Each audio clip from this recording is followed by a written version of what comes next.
എന്താ പെണ്ണെ നോക്കി നടക്കാൻ വയ്യ നിനക്ക്? എങ്ങോട്ടാ ഈ പാഞ്ഞു പോന്നേ? എന്താ നിങ്ങൾക്ക് നോക്കി നടക്കാൻ വയ്യേ? ദേ കേട്ടില്ലേ ഈ പെണ്ണ് എത്ര അഹങ്കാരത്തോടെ സംസാരിക്കുന്നേ? അല്ലെങ്കിൽ ഈ പണക്കാരല്ല ഇങ്ങനെ തന്നെയാ. അവരുടെ കണ്ണ് നിലത്തങ്ങും ആയിരിക്കില്ല, ആകാശത്ത് നോക്കി ആ നടപ്പ്. എന്താ പെണ്ണെ, നിന്റെ അച്ഛനോട് പറഞ്ഞ് തൊലിയും കൂടി സ്വർണത്തിൽ പൊതിഞ്ഞോണ്ട് നടക്കാമായിരുന്നില്ലേ? ആവശ്യമുള്ളപ്പോ ചെയ്തോളാം. എന്താ ഇനി നിങ്ങൾ സംസാരിച്ചോ? എന്താ പ്രശ്നം? നോക്ക്, ഈ പെണ്ണ് എത്ര അഹങ്കാരത്തോടെ സംസാരിക്കുന്ന. അഹങ്കാരം എന്നൊക്കെ പറഞ്ഞു. നിക്കുകുട്ടി, ഇതാരാണെന്ന് അറിയാവോ? ബദ്രിയുടെ അമ്മ അച്ഛനോ? ഇനി ആയിക്കോ. പെട്ടെന്ന് എന്താണ് ഇവള് ഇങ്ങനെ ആയിപ്പോയത്? ഇതാരാണെന്ന് അറിയാമോ? ബദ്രിയെ സ്നേഹിക്കുന്ന പെണ്ണാ, നിങ്ങളുടെ മരുമകളാകണ്ടോ. ഇനി എന്താന്ന് വെച്ചാ ആയിക്കോ. നമസ്കാരം അമ്മായി. അയ്യോ കണ്ടില്ലേ, എന്തൊരു മര്യാദ ഈ മോക്ക്. നമസ്കാരം പറഞ്ഞത് കേട്ടില്ലേ? അല്ലെങ്കിൽ തന്നെ പണമുള്ള വീട്ടിലെ പെൺകുട്ടികളെല്ലാം അങ്ങനെയല്ലേ?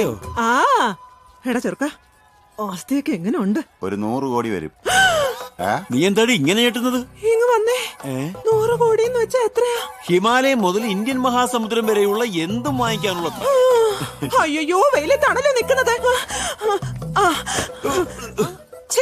ഇതിലും കുറച്ചുകൂടെ വലുത് വാങ്ങിച്ചൂടെ?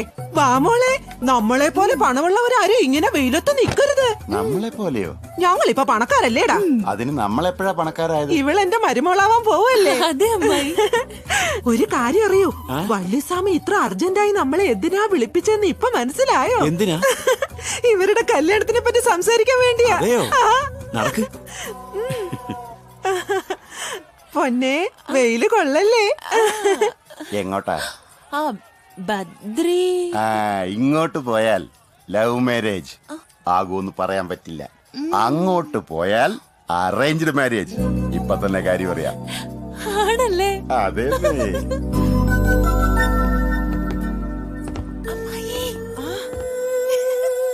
അയ്യോ, എന്റെ മരുമോളെ നോക്ക്, മിനുങ്ങുന്നത് കണ്ടില്ലേ? അതെ അതെ. ഞാൻ ഇവിടെ നിന്ന് കേട്ടോളാം, നിങ്ങൾ പോയിട്ട് വാ. വേഗം ചെല്ല്. നമസ്കാരം ഗുരുജി. ഗോവിന്ദവാ, ഞങ്ങളോട് അർജന്റായിട്ട് ഇങ്ങോട്ട് വരാൻ പറഞ്ഞത്? നിങ്ങളുടെ മകന്റെ കാര്യത്തിൽ ഞാനൊരു തീരുമാനമെടുത്തു. അതിനെക്കുറിച്ച് സംസാരിക്കാൻ വേണ്ടിയാ. ഞാൻ അപ്പോഴേ പറഞ്ഞില്ലേ. എന്താണാവോ അത്? അമർനാഥ് ക്ഷേത്രത്തെയും ഭക്തരെയും രക്ഷിച്ച് ബദ്രി എന്റെ പേര് നിലനിർത്തി. എത്രയൊക്കെ ആയാലും അങ്ങയുടെ ശിഷ്യനല്ലേ? എന്റെ ശിഷ്യഗണങ്ങളിൽ ഏറ്റവും പ്രാവീണ്യം നേടിയത് അവനൊരാൾ മാത്രമാണ്. അതുകൊണ്ട് എനിക്ക് ശേഷം തക്ഷശിലയുടെ ആചാര്യസ്ഥാനത്ത് അവനെ അവരോധിക്കാനാ തീരുമാനം. അങ്ങയുടെ ഇഷ്ടം പോലെ അവൻ അവിടുത്തെ അല്ലേ? അതിനൊരു നിഷ്ഠയുണ്ട്. ആ സ്ഥാനത്തേക്ക് വരുന്നത് ആരായാലും അവൻ നിത്യബ്രഹ്മചാരി ആയിരിക്കണമെന്ന്.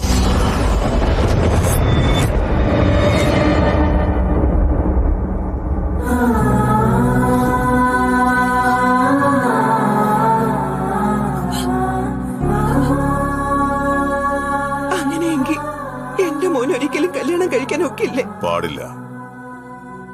തലമുറകളായി തക്ഷശില സമ്പ്രദായം നിലനിർത്താനായി ഞാനും എന്റെ ഗുരുവും അദ്ദേഹത്തിന്റെ ഗുരുവുമെല്ലാം ബ്രഹ്മചര്യം ആചരിക്കുന്നു. അതിന് അച്ഛന്റെയും അമ്മയുടെയും കൂടി അനുവാദം വേണം. ആലോചിച്ചു പറയൂ. ഒന്നും ആലോചിക്കണ്ട, പറ്റില്ലെന്ന് പറഞ്ഞേക്ക്. നമ്മുടെ മോനെ അങ്ങനെയൊന്നും ആക്കണ്ട. കണ്ടില്ലേ ആ കുട്ടി എന്തുമാത്രം വിഷമിക്കുന്നെന്ന്. ഇപ്പൊ നമ്മൾ ആലോചിക്കേണ്ടത് ആ കുട്ടിയെ കുറിച്ചല്ല, നമ്മുടെ മോനെ കുറിച്ചാ. ഒരുമിച്ച് ജീവിക്കുന്നതും പിള്ളേരുണ്ടാകുന്നതുമൊക്കെ മനുഷ്യർക്കും നല്ല മൃഗങ്ങൾക്കും അങ്ങനെയാ. എന്നാൽ തക്ഷശിലയിൽ ഈ സ്ഥാനത്തിരിക്കാൻ കോടി ജനങ്ങളിൽ ഒരാൾക്കാണ് അവസരം. ആഹ്ലാദിക്കുക വേണ്ടത്, വിഷമിക്കരുത്. നിങ്ങൾക്ക് മനസ്സുണ്ടെങ്കിൽ മാത്രം മതി. ഞാൻ നിർബന്ധിക്കില്ല. ഞങ്ങൾക്ക് സമ്മതമാണ് സ്വാമി. ഒരു വാക്ക് എന്റെ മോനോട് ചോദിച്ചിട്ട്. അവൻ എന്റെ ശിഷ്യനാ. എന്റെ വാക്ക് നിരസിക്കില്ല.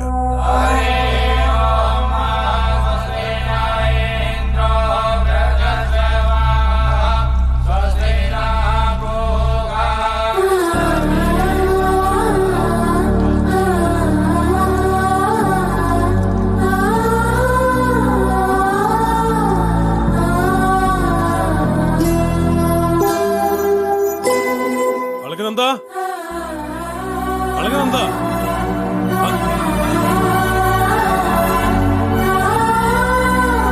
കേട്ടത് സത്യമാണോ? ക്ഷേത്രത്തിൽ വണങ്ങാൻ പോവാണെന്ന്. എങ്ങനെയാ വണങ്ങുന്നത്?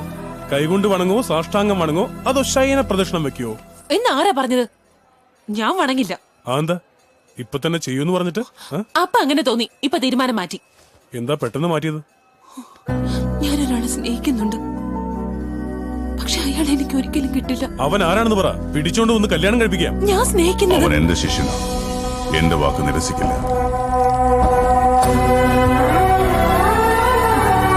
ഒന്നും വേണ്ട. നിനക്ക് മാത്രമല്ല, നിന്റെ ബദ്രിനാഥന് പോലും കഴിയില്ല. ഏയ്, എന്തറിയാം നിനക്ക് ഈ ബദ്രീനാഥ് ക്ഷേത്രത്തെ കുറിച്ച്? മറ്റന്നാൾ അഖണ്ഡ ജ്യോതി തെളിയിച്ച് 6 മാസം വരെ ഈ ക്ഷേത്രം അടച്ചിടുന്ന അതിപുണ്യമായ ദിവസമാണ്. ആ 6 മാസം ഈ മഹാക്ഷേത്രം മഞ്ഞിൽ മൂടിക്കിടക്കും. തിരിച്ച് 6 മാസം കഴിഞ്ഞ് ഈ ക്ഷേത്രവാതിലുകൾ തുറക്കുമ്പോ ആ അഖണ്ഡ ജ്യോതി അതുപോലെ തന്നെ തെളിഞ്ഞു നിൽക്കുന്നുണ്ടാവും. അതെയോ? അതെ, ദൈവം ഉണ്ടെന്ന് പറയാൻ ഇതിലും വലിയൊരു അത്ഭുതം വേറെയില്ല. ഇത്രയും പ്രസിദ്ധമായൊരു ക്ഷേത്രം ഈ ലോകത്തിൽ വേറെയില്ല.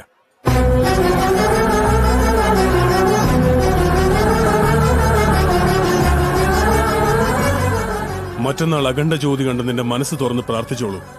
6 മാസം കഴിഞ്ഞ് വീണ്ടും നീ ആ ജ്യോതി ദർശിക്കുമ്പോ നീ പ്രാർത്ഥിച്ചത് എന്തായാലും തീർച്ചയായും നടന്നിരിക്കും. സത്യമാണോ? അതെ, പക്ഷെ ഒരു കണ്ടീഷൻ. എന്റെ ബദ്രീനാഥന് ഇഷ്ടമുള്ള ബ്രഹ്മകമലം വെച്ചിട്ട് വേണം നീ ഉള്ളു തുറന്ന് പ്രാർത്ഥിക്കാൻ. എവിടെ കിട്ടുവാ പൂവ്? आओ मेरे साथ, चलो.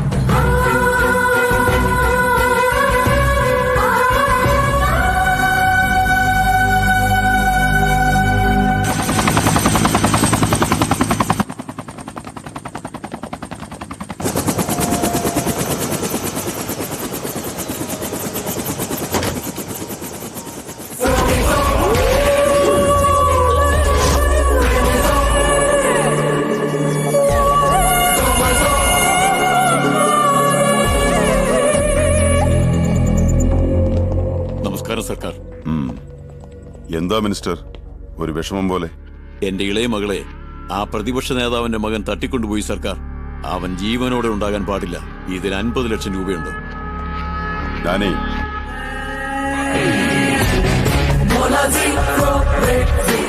സോറി മിനിസ്റ്റർ, ലാൻഡ് സെറ്റിൽമെന്റ് ചെയ്യാൻ പറഞ്ഞു, ചെയ്തു.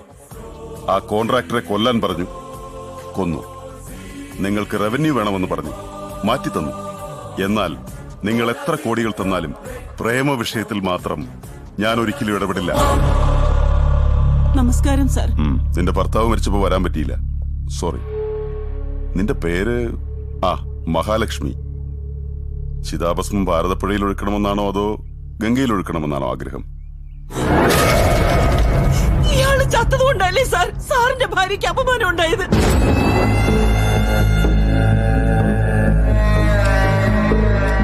എന്താ ഉണ്ടായത്? എത്രയോ പേരുടെ ജീവൻ എടുത്ത ഒരു റോഡിയുടെ ഭാര്യയാണെന്ന് പറയുവാൻ നാണാവുന്നില്ലേ? ഞാൻ ജീവനോടെ ഉള്ളിടത്തോളം ഈ നാവ് കൊണ്ട് നിങ്ങളെ അപ്പച്ചിയെന്ന് വിളിക്കില്ല. കൊന്നുകളഞ്ഞേക്കട്ടെ ഞാൻ അവളെ. അവളെ കൊല്ലണമെങ്കിൽ അത് നീ വരുന്നതിന് മുമ്പേ ആകാമായിരുന്നു സർക്കാർ.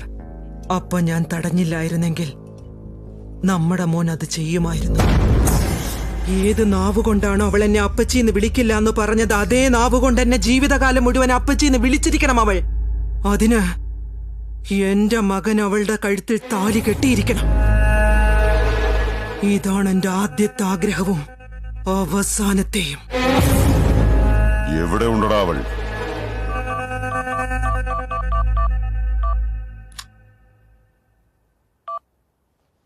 ഹലോ, നമസ്തേ സാർ. അളകനന്ദ എവിടെയാടാ? ഈ ബദ്രീനാഥിൽ ബദ്രി എന്നൊരു പയ്യനുണ്ട്. അവന്റെ കൂടെ അളകനന്ദ. അമൃതം പൊഴിയണ രാത്രി, അവരുടെ തരളിത്ത രാത്രി എന്നുവെച്ചാ അവര് തമ്മിൽ പ്രേമത്തിലാണ് സാർ. ആരാടാ അവൻ? ഈ നവംബർ 15 ടെലികാസ്റ്റ് ചെയ്ത ചാനൽസും പത്ര റിപ്പോർട്ട്സും നോക്കിയാൽ മതി അവൻ ആരെന്ന് മനസ്സിലാകും.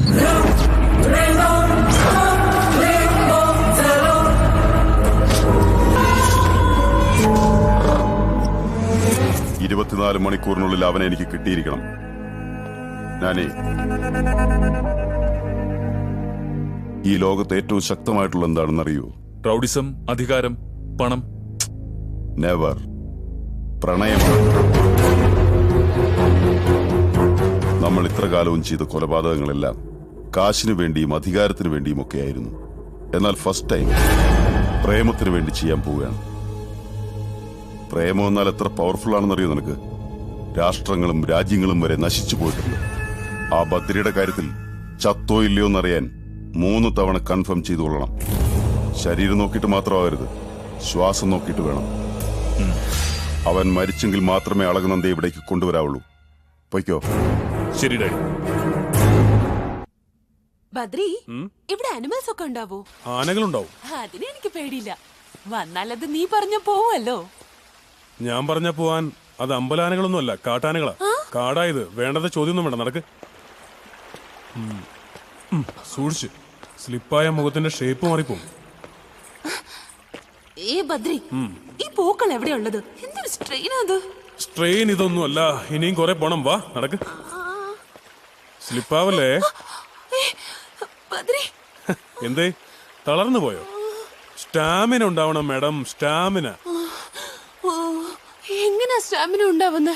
കുഞ്ഞിലെ മുതൽ ഞാൻ വണ്ടിയിലല്ലാതെ പോയിട്ടില്ല, ഷൂ ഇല്ലാതെ നടന്നിട്ടില്ല, സ്പൂണില്ലാതെ കഴിച്ചിട്ടുമില്ല. നിന്നെ പോലെ കാട്ടിലല്ല ജീവിക്കുന്നത്. എനിക്കിനി നടക്കാൻ വയ്യ.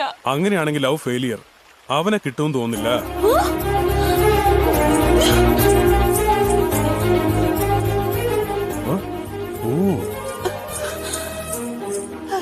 Mister Badri. Yes miss Alakananda. എന്നാ അപ്പോഴേക്കും തളർന്നു പോയോ?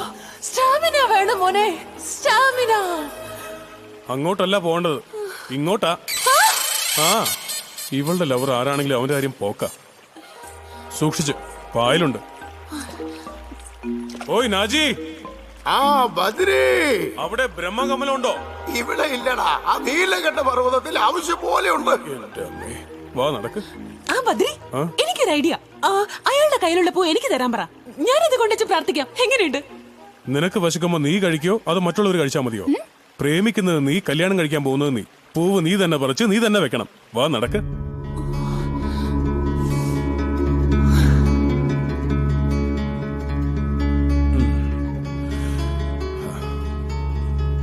ദാ നോക്ക്, അതാണ് ബ്രഹ്മകമലം.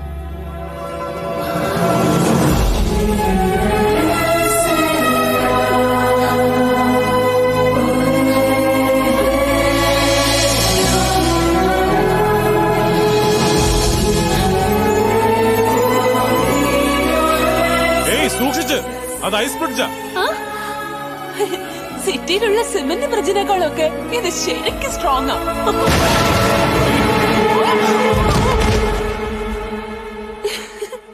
നിനക്ക് കുറച്ച് വട്ടുണ്ട്, വേറെ കുഴപ്പമൊന്നുമില്ല.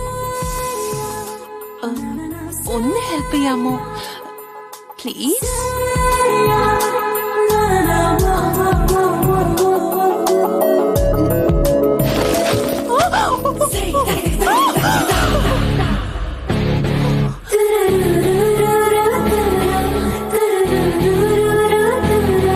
ഏയ്, എന്താ പേടിച്ചു പോയോ? പേടിക്കണ്ട, പിന്നെ ട്രൈ ചെയ്യും. ഞാൻ ഹെൽപ്പ് ചെയ്യാം. ഓക്കെ, ശരി.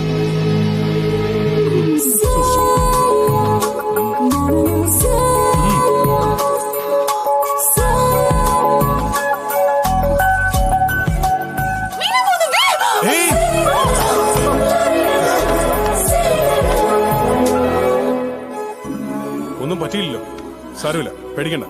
എനിക്ക് പേടിയാവുന്നു. ഏയ്, പേടിക്കണ്ടെന്ന് പറഞ്ഞില്ലേ, പിന്നെന്തിനാ പേടിക്കുന്നത്?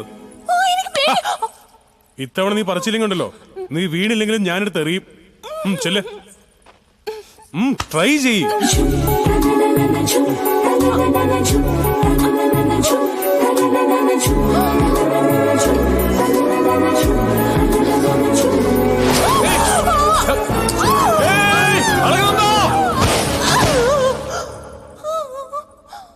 നിനക്കെല്ലാം തടസ്സങ്ങളാ. നിന്റെ ഈ ലവ് സക്സസ് ആവുമെന്ന് എനിക്ക് തോന്നുന്നില്ല.